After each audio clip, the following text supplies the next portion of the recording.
जब रेखा ने stardust magazine से जया बच्चन के लिए ये बात कही तो हर फिल्म, मैगजीन और अखबारों में खबर छपने लगी कि अमिताभ से नजदीकियों के चलते रेखा ने जया से खुन्नस निकाली है। लेकिन कम लोग ही जानते थे कि अमिताभ की एंट्री से पहले रेखा और जया में बहनों की तरह खूबसूरत रिश्ता था। रेखा जया को प्यार से दीदी भाई कहती थी। हेलो एंड वेलकम, अर्थ प्रकाश में आपका स्वागत है। मैं हूं आपके साथ पलक जैन। आज हमारी इस वीडियो में हम बॉलीवुड के सबसे दिलचस्प और मशहूर लव ट्रायंगल के बारे में कुछ ऐसी बातें बताएंगे जो शायद ही आपने कहीं सुनी होंगी। इसलिए हमारी वीडियो को अंत तक देखना मत भूलिए। तो चलिए शुरुआत करते हैं। आपको बता दें, 70 के दशक में जया भादुड़ी गुड्डी और अनामिका जैसी फिल्मों में स्टार बन चुकी थी और वहीं रेखा अपने करियर संवारने की कयावत में लगी थी। कुछ फिल्में हिट हुई तो उन्होंने 18 की उम्र में अंजता होटल छोड़कर बॉम्बे से जुहू के बीच अपार्टमेंट में घर ले लिया। जया भादुड़ी भी इसी बिल्डिंग में रहा करती थी। साथ रहते हुए जया भादुड़ी और रेखा में जान पहचान बढ़ने लगी। जया रेखा को अक्सर घर बुलाती थी, दोनों साथ मिलकर खाना खाते थे और लंबी बातचीत करती थी।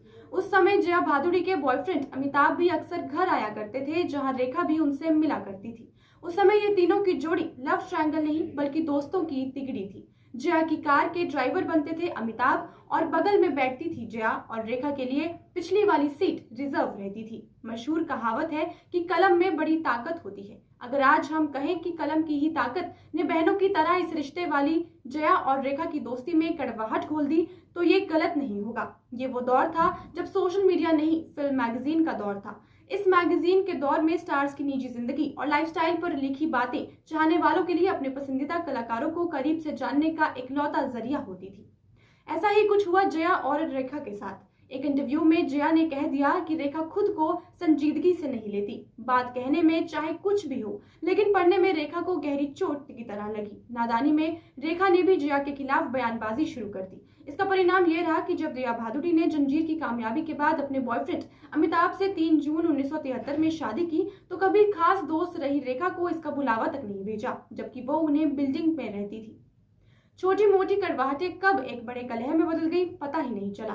फिर इस झगड़े के बीच जब रेखा और अमिताभ के अफेयर की खबरें सामने आई तो कड़वाहट एक सीमा तक बढ़ गई। रेखा ने कई बार ये दावा किया कि उनके और अमिताभ के लव सीन देखकर जया आंसू नहीं रोक पाई। आज इस बात को कई दशक बीत चुके हैं। इस कहानी के किरदार अपनी अपनी जिंदगियों में आगे बढ़ चुके हैं, लेकिन समय समय पर ये बातें अब भी तूल पकड़ रही हैं। आज जया बच्चन 77 साल की हो चुकी हैं। उनकी जिंदगी भले ही आला दर्जे की फिल्में और राजनीतिक सफर में रही हो, लेकिन उनके सबसे ज्यादा चर्चा जिंदगी के 2 किरदारों अमिताभ बच्चन और रेखा के इर्द गिर्द घूमती रही।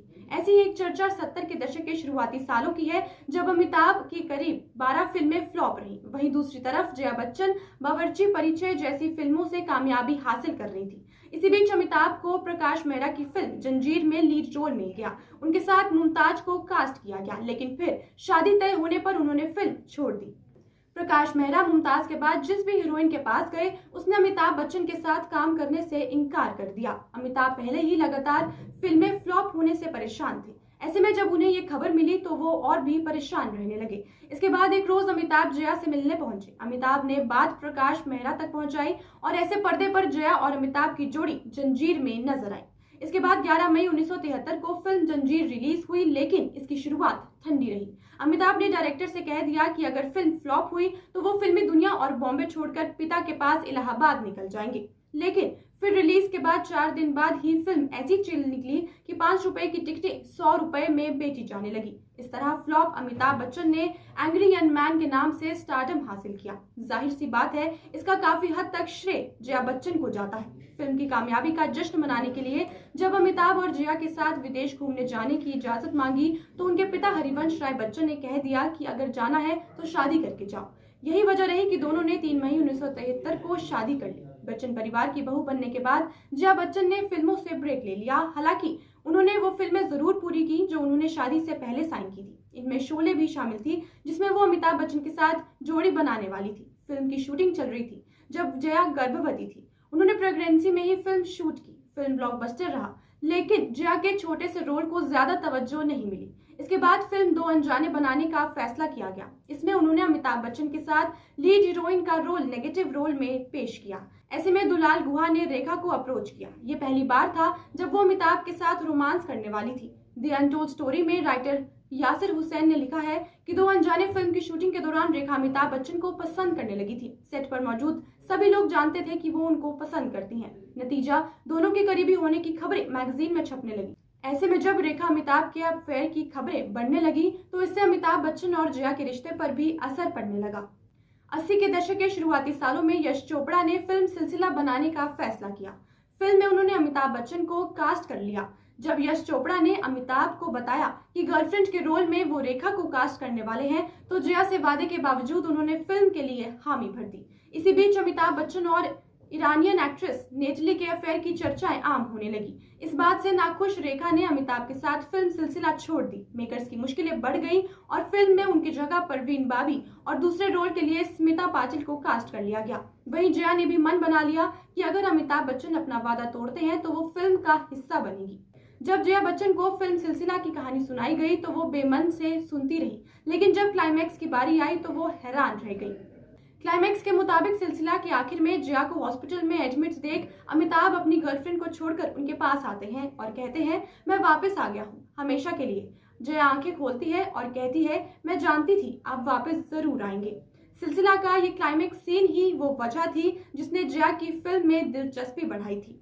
जाहिर सी बात है कि तीनों अच्छी तरह जानते थे कि वो पर्दे पर अपनी ही कहानी जी रहे हैं, लेकिन इसके बावजूद तीनों ने हिम्मत से फिल्म की ओर फिल्म के जरिए अपनी कहानी का क्लाइमैक्स दे दिया।